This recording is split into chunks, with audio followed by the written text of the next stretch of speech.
I'm the founding director of Camp Yarnsey, welcoming you to our Start Spinning video series. This episode is on fiber selection. In this video, I'm going to talk all about how to shop for spinning fiber. And who doesn't like to shop, right? So this video series is geared to those who'd like to learn how to begin to spin, whether on a spindle or a spinning wheel, etc. Now, as a friendly reminder, Camp Yarnsey hosts a variety of virtual meetings. On Monday nights, we have our knit night. On Wednesdays, we have our spin group. And Thursdays is an open crafty night.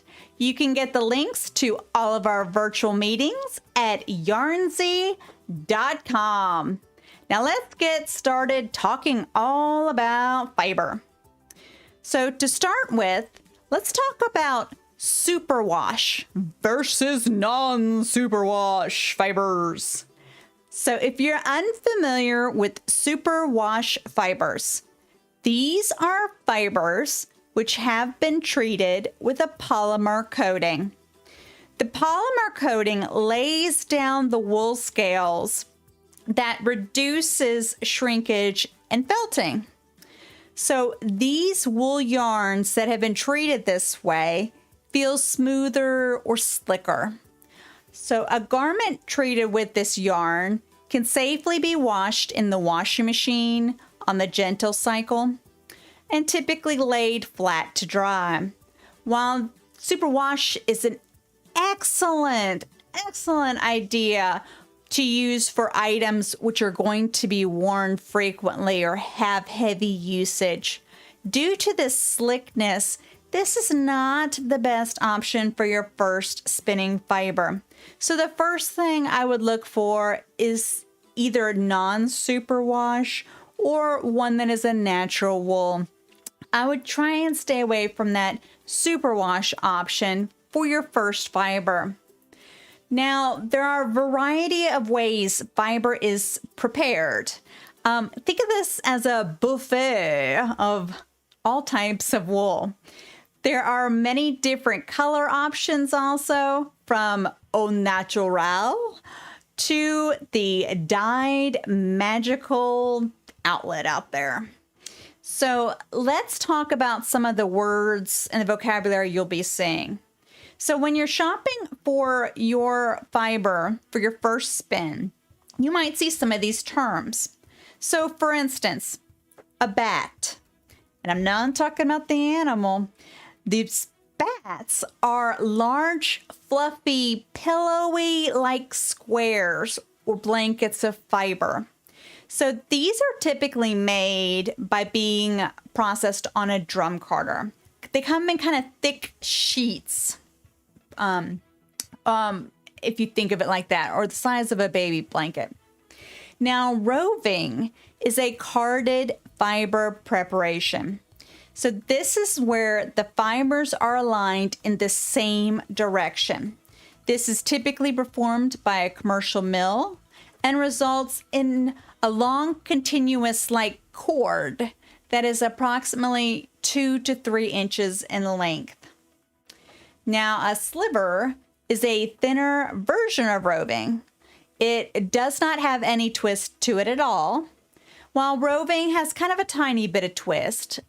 Not a spinning twist, but a slight twist kind of to the entire rope. So think of the sliver as roving on a diet. Now, there's also pin drafted roving, which is a type of roving that has been carefully drafted through a series of pins, hence the name pin drafted. This produces an open, kind of lofty roving with a more aligned prep that is typical of other rovings. Now, top is another option, which is also typically called combed top because this is the way it's prepared. It's been combed, and all of the fibers will lay parallel to each other. Here's some other options for prepared fiber. You also might hear the word rollags. These are my personal favorite. Rollags are like little fluffy wool roll-ups. They slightly resemble snails when they are coiled, and they are made either by hand carding the fiber. You can also use a blending board or a drum carder. And the fiber is not always aligned in the same direction. They kind of come out in these tube-like shapes. You also have pony style rollags. Now, let me start by saying what ponies are, and I will come back. Now, ponies by themselves are traditionally made from carded cotton and generally are wound around a core such as a thin dowel or a pair of dowels, which allows the fiber to be prepared in a very tight roll.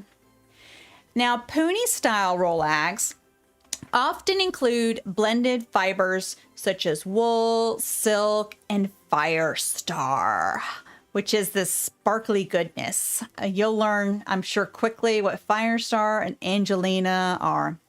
So when the fibers are wound around a pair of dowels after blending, the color and texture then pop on the surface, on the smooth surface.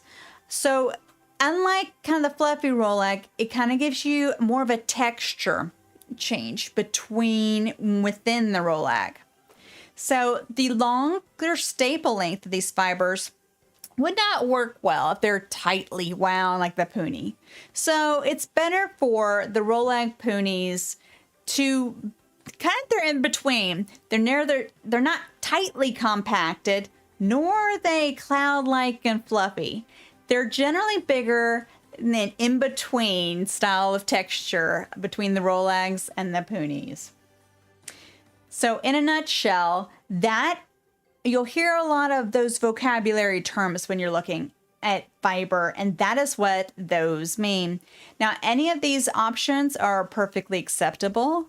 I will say more than likely you'll not be purchasing a pony for your first fiber option, as this is traditionally made with cotton, and cotton is not the best option for your first fiber. But now let's get into how much fiber do I need for my first spin? All right, for your first spin, you're going to look for 1 ounce of wool fiber. Again, you would like that fiber prepared. No raw fleece, unless you're already familiar with how to clean and process that wool fleece. That is a whole adventure in and of itself. While it can be rewarding, let's not torture yourself on your first spin. So you're going to need 1 ounce of clean prepared wool. Now, while you can find combed top in 1 ounce quantities, roving bats and rollags may be found in quantities more than 1 ounce, which is perfectly fine. I just wouldn't go crazy by ordering pounds of fiber without kind of sampling it and finding out what types of fiber I like best, and then how I like that fiber prepared, whether it's in a bat, a rollag, or roving. 1 ounces are great little snack packs. And you can find vendors that actually carry sample sizes as well as a variety packs of different breeds. So that's also an option when you're shopping. Now let's talk sheep, shall we? Now here are some examples of different sheep breeds that have fleece fibers with a medium to long staple length. Now, these wools are the best for beginning hand spinners to use. They're good all-purpose wool, which can be spun into medium thick yarns for knitting, crocheting, weaving, garments, and fabrics. Now, I will say wool blends are also fabulous to spin with. For your first spin though, again, I recommend staying away from slippery mixes such as wool mixed with tencel, silk, sea cell, and alpaca, just to name a few. While I highly recommend them after your first spin, I wouldn't recommend them for your first. So some breeds that are great to try would include Jacob, Cheviot, Shetland, Targhee, Blue Phase Leicester, also known as BFL, Finn, Romney, Polworth, Coopworth. And also check out the links in the video details section, which can include some little ideas of some place to start shopping and looking at some of these different breeds. Let's talk about staple length and microns. Now, staple length is known as how long that length of fiber is. So you're going to want a medium to long staple length. Now, staple lengths vary not only from species, but between breeds and even animals within the same breed. So what's important to note here is the shorter the fiber, the more twist it will require to stay together when you're making the yarn. So this is important when you're beginning to learn to spin, because the shorter the fiber, the more spin, the faster you have to spin. So a medium length staple is also a great idea, because it's also the distance of how far you need to keep your hands close together to keep that fiber from breaking when spinning. So a good starter length is at 3 to 5 inches. If you happen to find something as long as 7 inches, hey, go for it. But this is a simplified way, I should say, to explain how the staple length will impact your spinning as a beginner. Now let's talk about microns. Now, microns measures the diameter of the wool fiber. So what does that mean? Basically, microns tell you how rough or how coarse the wool is. So the higher the number, the rougher it is. Think of it as having more grip to it.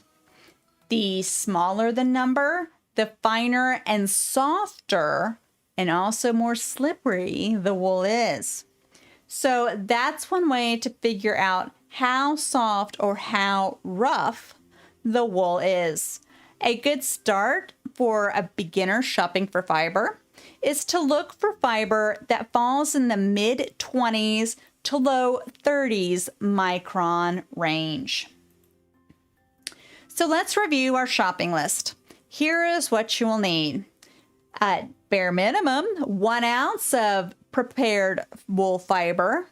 This could be a bat, rolag, comb top, etc. Also, we covered some suggested sheep breeds that would be good to try. And that fiber will need to have a medium to long staple length, 3 inches to 5 inches. Now, you will typically see the staple length mentioned in combed top. You'll not see it in a bat or a rolag. But just putting that out there, you will be able to find the sheep breeds in all of the prepared options. Also, you'll find the microns in the prepared options. You want the microns within that mid-20s to low 30s range. And we hope you find this helpful today, and we wish you happy shopping. And if we made you happy today, please remember to like us, share us, and subscribe to our YouTube channel. And I am Lindsay Lichtenstein, wishing you and every Yarnsy a happily creative week. Because once a Yarnsy, you're always a Yarnsy.